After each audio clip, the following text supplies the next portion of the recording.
Go ahead. All right, so we're in Memphis at the Cotton Gin show, and as I gave my presentation, I always ask people if they would like to know more or if they would like to pray the prayer of salvation. And this one gentleman stood there. He was in a three-piece suit.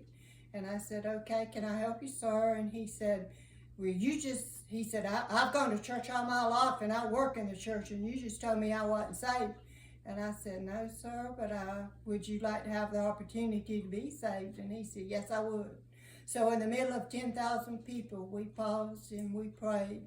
And then he said, okay, so now what am I going to do? And I said, I don't know, sir. What do you mean? He said, how can I go back to church, a church I've worked in all my life, and tell them I'm not saved? And I said, sir, if you really are not saved, you're probably the only one in that church that didn't know that you were not saved.